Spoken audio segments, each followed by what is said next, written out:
Jared says we're a demand response aggregator. So I'm here today to talk to you a little bit about how you can get paid by participating in the market while supporting the net zero transition. So that's the theme of the talk today. The things that I'm going to cover is I'm going to cover some of the common demand response. I'd call them myths now because a lot of them are sort of old adages that I think are no longer true. So I'll cover off some of those. Take you through the specifics of what's involved in FCAS and particularly the specifics of what's involved with a demand site participating in the FCAS markets. We'll go through a little bit of the characteristics of FCAS itself and what the monetary values might look like. And I'll also take a bit of a forward-looking view of where we see the FCAS markets. And so like Jasper put a disclaimer on that our forward-looking view is our opinion. And partially based on past performance. So it's certainly by no means to be considered a forecast, but we'll give you what my opinion is. And yeah, hopefully leave it open for plenty of Q&A at the end. So I'll jump straight into it. So just first of all, a couple of definitions. Jasper covered very well in his presentation. Demand response is quite a broad term. And FCAS is really a subset of demand response. So demand response is any time an electricity consumer or a customer changes their consumption profile in response, normally to a price signal of some description. FCAS is very much a specific subset of the demand response suite. And so, look, these are some of and I call them myths because I think over the course of the presentation, hopefully I'll dispel some of them. But some of the things that we commonly hear from customers is that the requirement of demand response, the duration is simply too long for the plant or the operation to tolerate. It's oftentimes considered a bit complex and risky to participate in. With regard to markets like FCAS, I've heard comments that it's not yet proven. A lot of people do consider that the FCAS markets are what big batteries do and what generators do. And we oftentimes hear stories of how demand response is going to cause disruption in the plant and potentially even equipment failures. So over the course of this presentation, I hope to address those concerns. So I'll jump right into it. What exactly is FCAS? We oftentimes hear FCAS referred to in very broad terms, and people make sweeping generalizations about it. But I did want to try and break it down a little bit for the audience here so we've a bit of clarity. Today, I'm talking specifically about contingency FCAS. So the FCAS market is divided broadly into two categories, contingency FCAS and regulation FCAS. So the characteristics of both.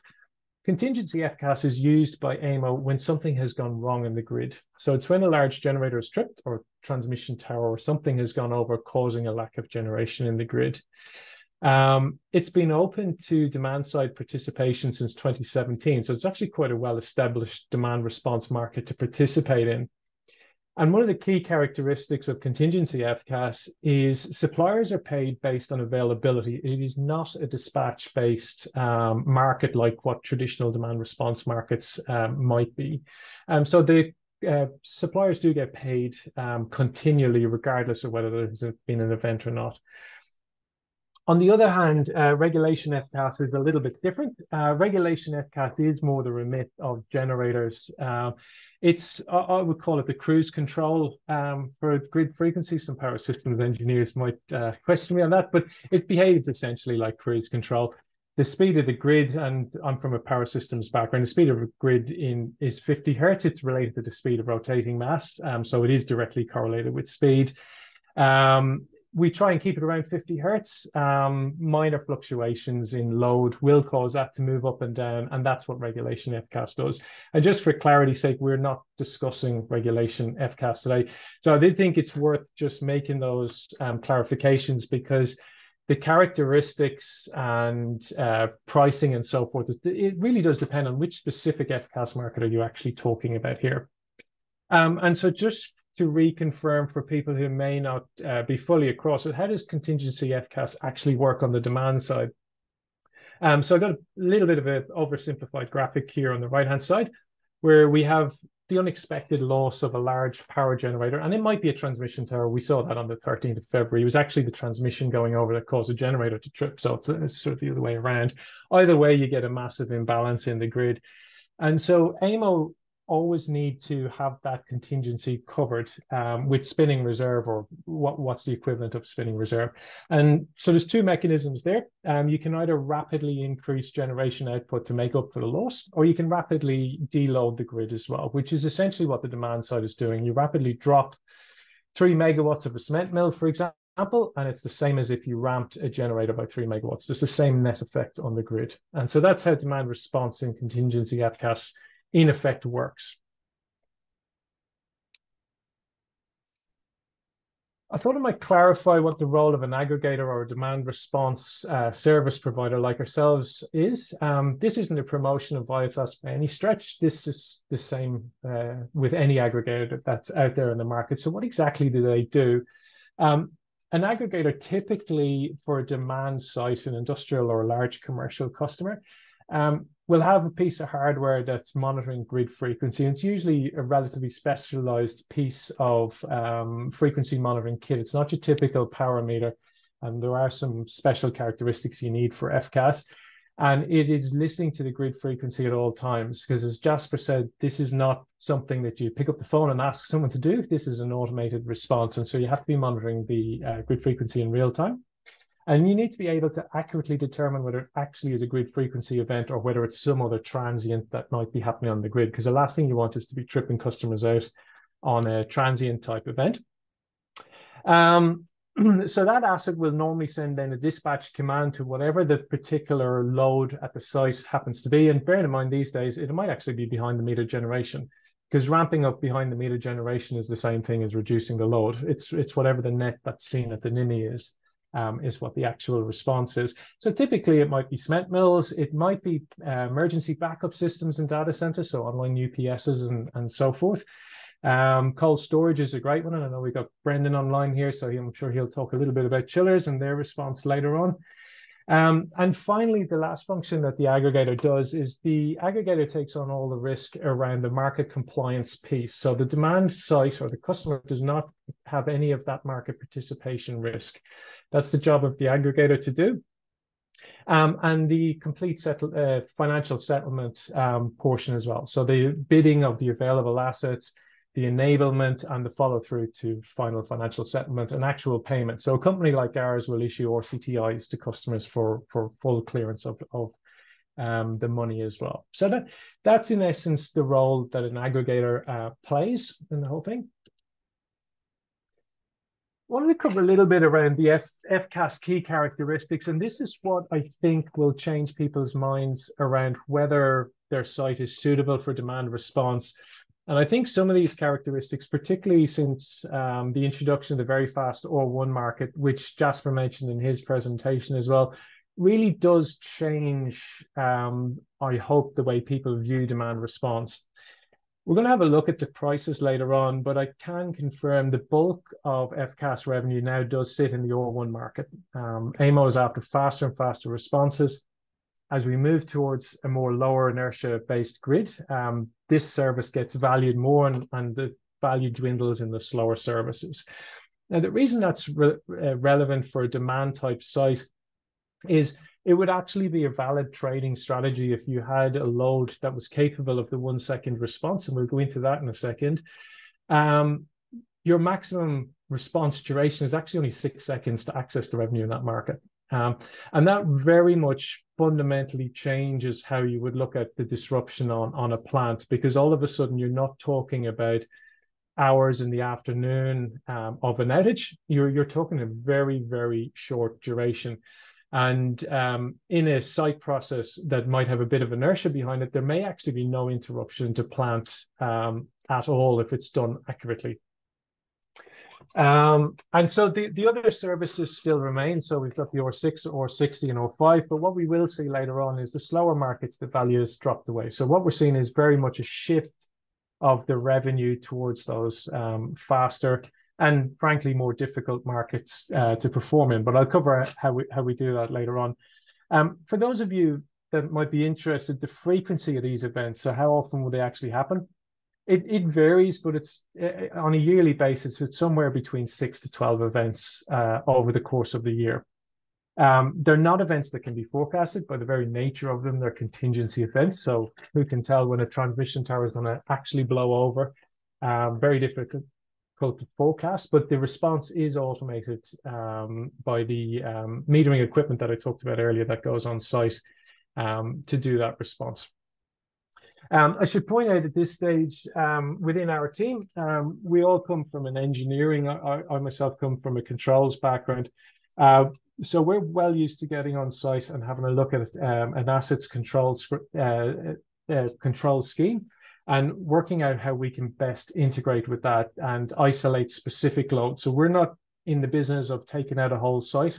We're much more laser focused on that, where a specific subload on a site can be taken out. Particularly ones like if you think of refrigeration plant, typically the biggest portion of a refrigeration plant is going to be its compressor. We can get in there and isolate just the compressor and let it coast for a period of time while leaving the lube pumps and all the other portions of the plant online, remaining connected to the power, and just isolate that for the short duration response and then bring it back on again. And that's a very viable way of participating in this market. So I think from a VIOTAS perspective, it's an important part of the business that we do is actually understanding the customer's assets in their plant and the characteristics of them, so that we can get something that is going to function well in the market, but not interrupt plant too much either.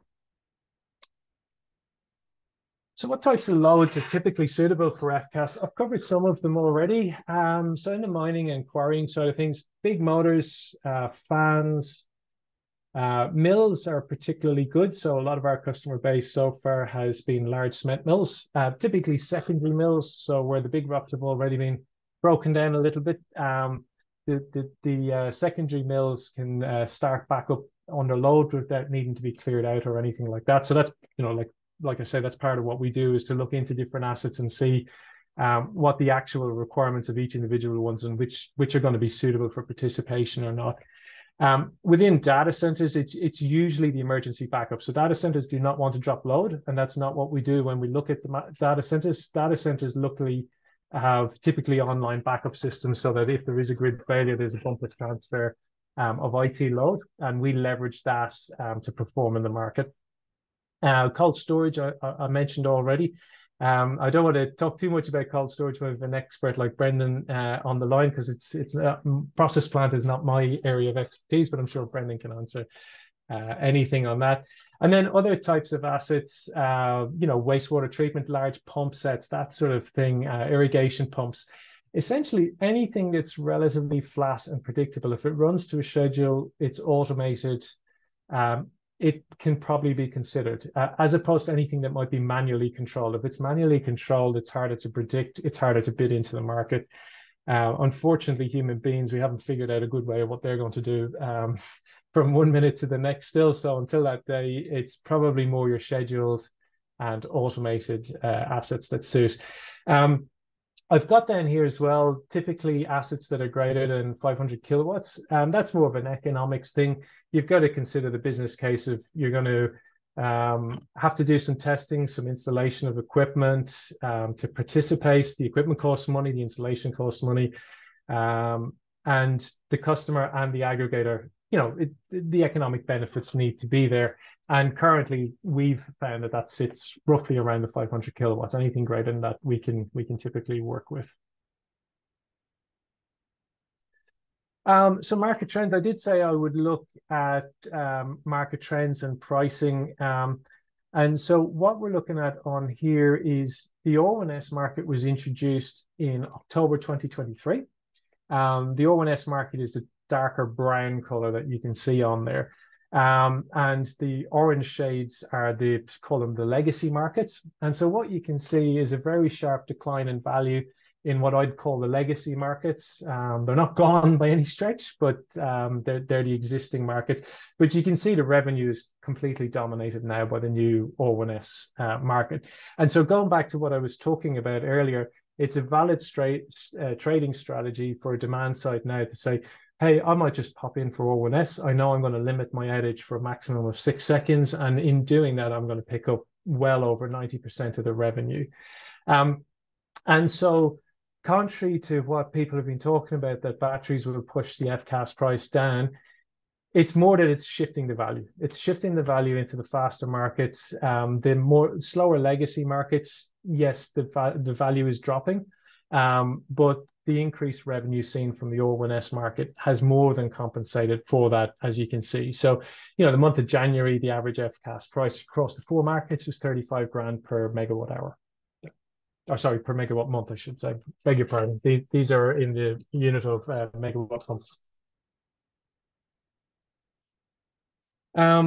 So just to kind of put some backup and proof around what I was saying earlier around demand response capabilities and ability to compete with batteries as well in the FCAS markets, I think FCAS became a common discussion point when, I guess, the Tesla battery was built in South Australia, and everyone became aware of the revenues that were involved at the time. And I think the perception that only big batteries can access that kind of revenue probably still stuck around, because those guys certainly do good marketing around what they do.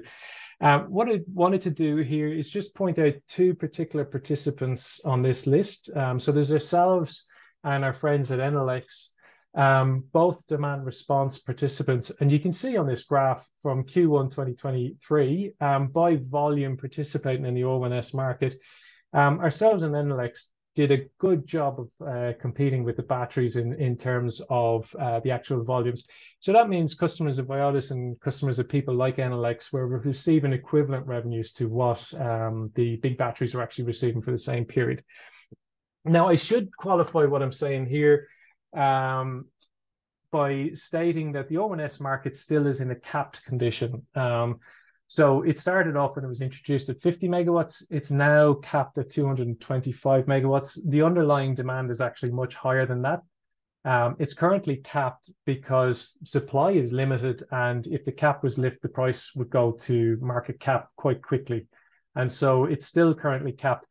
The reason for that is demand is strong for the service, but supply is still sort of thereabouts. It's limited at the moment, as you can see from the list of participants. Big batteries and demand response with the right power metering and control capabilities are the only assets that can actually participate. You're not seeing thermal plant participate, and that's down to the mechanical limitations of the rotating equipment. They just simply can't respond quick enough to participate in the market.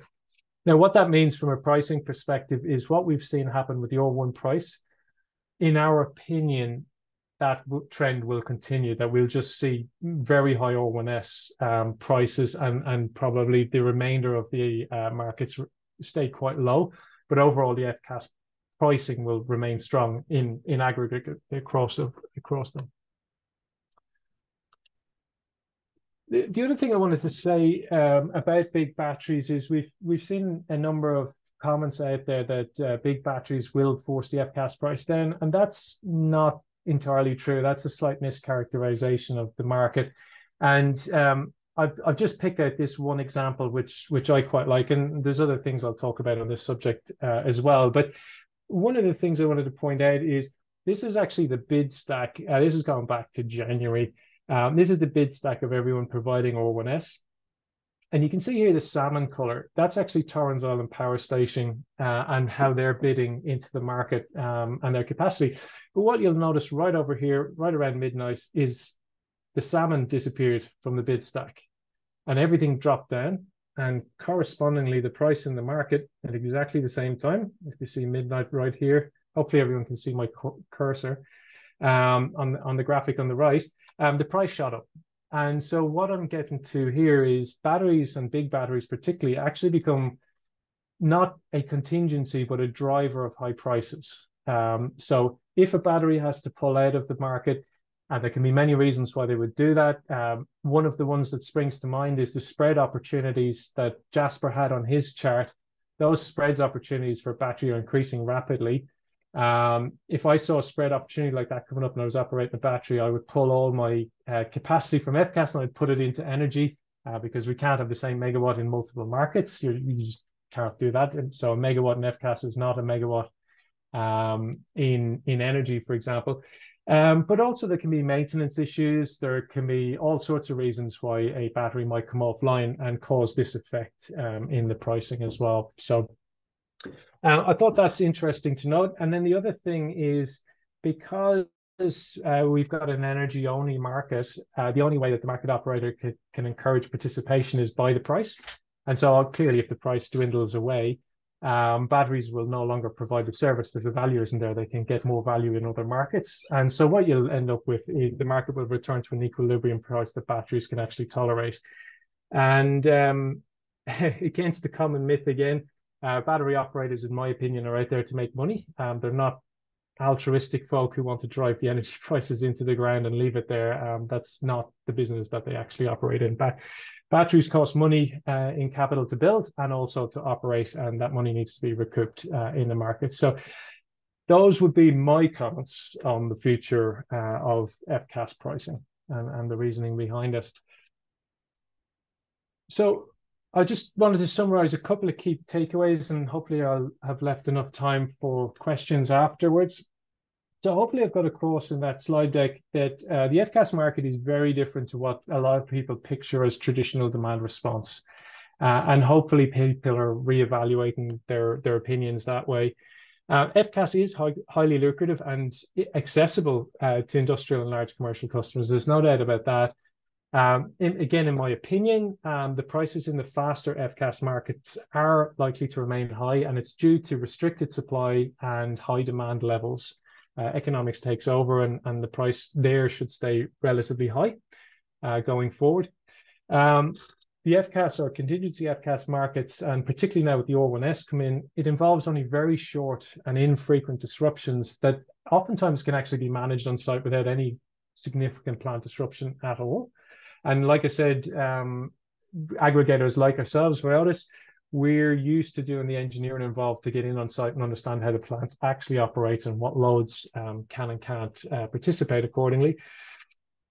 I've shown that demand response sites actually delivered a significant portion of the new R1S volume in the last quarter, as in last year. That doesn't get talked about a whole lot. I don't know, the news seems to talk about batteries for whatever reason a lot, but demand response is right in there at an equivalent level. And finally, the demand response participating in FCAS, it is well proven. It's been around for many years now. And any market risks for the customer in participating, those sit with the aggregator. Just to be clear on that, that's not a risk that the customer site themselves wears. So that's it from me. Jared, I'll leave it open to questions. Brilliant.